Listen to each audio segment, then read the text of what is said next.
Hello, नमस्ते, सलाम। स्वागत है आपका मेरे अपने चैनल मुस्कान सिंह रवि पे। आपको सुनाने जा रहे हैं हम कहानी उषा प्रेमोदा जी द्वारा लिखित वापसी। इसका भाग 1 डाला जा चुका है, जिसे आप देख लें, और भाग 2 सुना रहे हैं।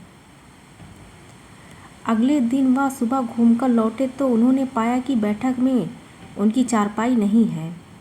अंदर जाकर पूछने वाले ही थे कि उनकी दृष्टि रसोई के अंदर बैठी पत्नी पर पड़ी। उन्होंने यह कहने को मुँह खोला कि बहू कहाँ है, पर शायद याद कर चुप हो गए। पत्नी की कोठरी में झाँका तो अचार, रजाइयों और कनस्तरों के मध्य अपनी चारपाई लगी पाई। गजाधर बाबू ने कोट उतारा और कहीं टांगने को दीवार पर नज़र दौड़ाई। फिर उसे मोड़कर अलगनी के कुछ कपड़े खिसकाकर एक किनारे टांग दिए। कुछ खाए बिना ही अपनी चारपाई पर लेट गए। कुछ भी हो, तन आखिरकार बूढ़ा ही था। सुबह शाम कुछ टहलने अवश्य चले जाते, पर आते जाते थक जाते थे। गजाधर बाबू को अपना बड़ा सा क्वार्टर याद आ गया। निश्चित जीवन, सुबह पैसेंजर ट्रेन आने पर स्टेशन की चहल पहल, चिरपरिचित चेहरे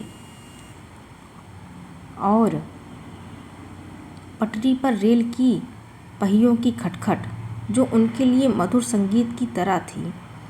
तूफान और डाकगाड़ी के इंजनों की चिंगाड़ उनकी अकेली रातों की साथी थी।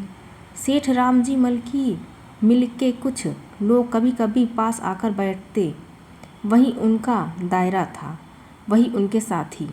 वह जीवन अब उन्हें एक खोई निधि सा प्रतीत हुआ।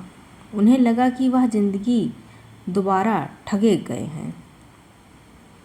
उन्होंने जो कुछ चाहा उसमें से उन्हें एक बूंद भी न मिली। लेटे हुए वह घर के अंदर से आते विविध स्वरों को सुनते रहे। बहू और सास की छोटी सी झड़प, बाल्टी पर खुले नल की आवाज़, रसोई के बर्तनों की खटपट और उसी में 2 गौरैयों का वार्तालाप। और अचानक ही उन्होंने निश्चय कर लिया कि अब घर की किसी बात में दखल न देंगे। यदि गृह स्वामी के लिए पूरे घर में एक चारपाई की जगह नहीं है तो यहीं पड़े रहेंगे। अगर कहीं और डाल दी गई तो वहाँ चले जाएंगे। यदि बच्चों के जीवन में उनके लिए कहीं स्थान नहीं तो अपने ही घर में परदेसी की तरह पड़े रहेंगे। और उस दिन के बाद सचमुच गजाधर बाबू कुछ नहीं बोले। नरेंद्र रुपए मांगने आया तो बिना कारण पूछे उसे रुपए दे दिए। बसंती काफ़ी अंधेरा हो जाने के बाद भी पड़ोस में रही तो भी उन्होंने कुछ नहीं कहा। पर उन्होंने सबसे बड़ा गम था यह कि उनकी पत्नी ने भी उनमें कुछ परिवर्तन लक्ष्य नहीं किया। वह मन ही मन कितना भार ढो रहे हैं, इससे वह अनजान ही बनी रही। बल्कि उन्हें पति के घर के मामले में हस्तक्षेप न करने के कारण शांति ही थी। कभी कभी वह कह उठती, ठीक ही है, आप बीच में ना पड़ा कीजिए। बच्चे बड़े हो गए हैं, हमारा जो कर्तव्य था कर रहे हैं, पढ़ा रहे हैं, शादी कर देंगे। गजाधर बाबू ने आहत दृष्टि से पत्नी को देखा। उन्होंने अनुभव किया कि वह पत्नी और बच्चों के लिए केवल धन उपार्जन के निमित्त मात्र हैं।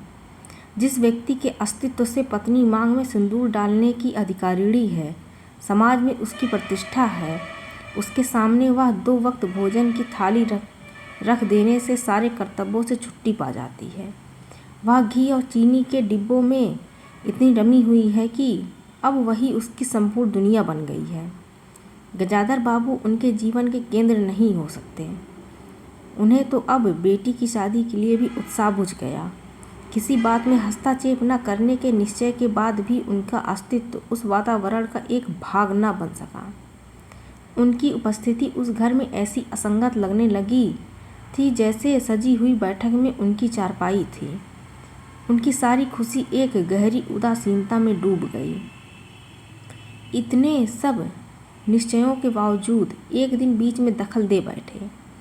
पत्नी स्वभाव अनुसार नौकर की शिकायत कर रही थी, कितना कामचोर है, बाजार की भी चीज़ में पैसे बनाता है, खाने बैठता है तो खाता ही चला जाता है। गजाधर बाबू को बराबर यह महसूस होता था कि उनके घर का रहन सहन और खर्च उनकी हैसियत से कहीं ज़्यादा है।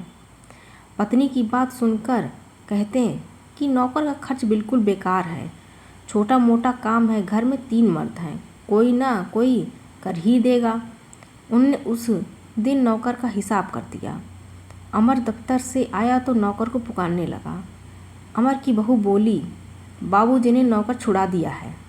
क्यों? कहते हैं खर्च बहुत है। यह वार्तालाप बहुत सीधा सा था, पर जिस टोन में बहू बोली गजाधर बाबू को खटक गया। उस दिन जी भारी होने के कारण गजाधर बाबू टहलने नहीं गए थे। आलस में उठकर बत्ती भी नहीं जलाई थी। इस बात से बेखबर नरेंद्र माँ से कहने लगा, अम्मा तुम बाबूजी से कहती क्यों नहीं? बैठे बिठाए कुछ नहीं तो नौकर ही छुड़ा दिया। अगर बाबूजी यह समझते हैं कि मैं साइकिल पर गेहूँ रख आटा पिसाने जाऊँगा तो मुझसे यह नहीं होगा। हाँ अम्मा, बसंती का स्वर था, मैं कॉलेज भी जाऊँ तो लौटकर घर में झाड़ू भी लगाऊँ, या मेरे बस की बात नहीं है। बूढ़े आदमी हैं, अमर भुनभुनाया, चुपचाप पड़े रहें। हर चीज़ में दखल क्यों देते हैं? पत्नी ने बड़े व्यंग से कहा, और कुछ नहीं सूझा तो तुम्हारी बहू को ही चौके में भेज दिया।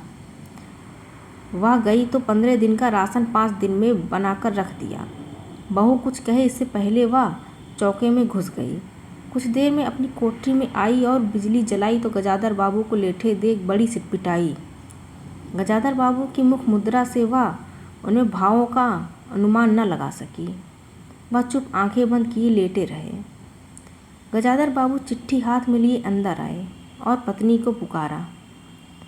वह भीगे हाथ निकली और आंचल से पोंछती हुई पास आकर खड़ी हुई।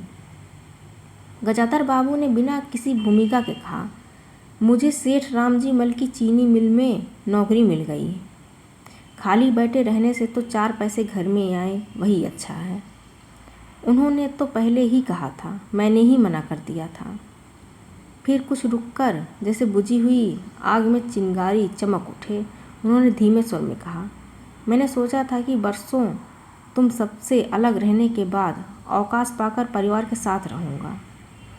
खैर, परसों जाना है, तुम भी चलोगी? मैं?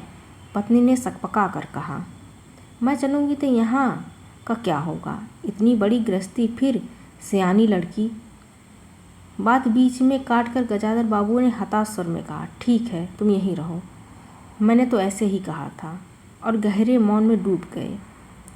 नरेंद्र ने बड़ी तत्परता से बिस्तर बांधा और रिक्शा बुला लाया। गजाधर बाबू का टीन का बक्स और पतला सा बिस्तर उस पर रख दिया गया। नाश्ते के लिए लड्डू और मठरी की डलिया हाथ में लिए गजाधर बाबू रिक्शे पर बैठ गए। दृष्टि उन्होंने अपने परिवार पर डाली, फिर दूसरी ओर देखने लगे और रिक्शा चल पड़ा। उनके जाने के बाद सब अंदर लौट आए। बहू ने अमर से पूछा, सिनेमा ले चलिएगा ना? बसंती ने उछल कर कहा, भैया हमें भी। गजाधर बाबू की पत्नी सीधे चौके में चली गई। बची हुई मठरियों को कटोरदान में रखकर अपने कमरे में लाई और कनस्तर के पास रख दिया। फिर बाहर आकर कहा, अरे नरेंद्र, बाबू की चारपाई कमरे से निकाल दे, उसमें चलने तक की जगह नहीं है। कहानी समाप्त हुई। आगे लेखिका का परिचय और कहानी से जुड़े प्रकाशन और पात्र हैं।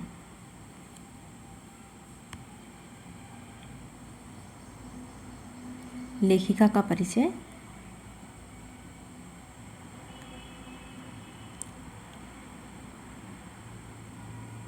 जन्म दिसंबर में 1930 में हुआ और प्रवासी साहित्यकार हैं। कानपुर में जन्मी उषा प्रेमवदा ने इलाहाबाद विश्वविद्यालय से अंग्रेजी साहित्य में एमए तथा पीएचडी की पढ़ाई पूरी की है। दिल्ली के लेडी श्री राम कॉलेज और इलाहाबाद विश्वविद्यालय में अध्यापन कार्य किया है। इसी समय उन्हें फुलब्राइट स्कॉलरशिप मिली, जिससे वे अमेरिका चली गई। यह रहा लेखिका का परिचय। कुछ कहानी से जुड़े यह कहानी 1960 में प्रकाशित हुई है और पात्र हैं इसके गजादर बाबू जो मुख्य पात्र हैं, पत्नी जो गजादर बाबू की पत्नी है, नरेंद्र इनका छोटा लड़का, अमर इनका बड़ा लड़का, बहू जो अमर की पत्नी है, बसंती इनकी लड़की है गजादर बाबू की, गणेशी गजादर बाबू का नौकर है जो रेलवे स्टेशन पे रहता था, शीला पड़ोसन है और सेठ रामजी मल जिनकी चीनी मिल की फैक्ट्री है, जिसके यहाँ गजादर बाबू लास्ट में नौकरी करने जाते हैं। ये रहे कुछ कहानी से जुड़े महत्वपूर्ण तथ्य। सुनने के लिए धन्यवाद।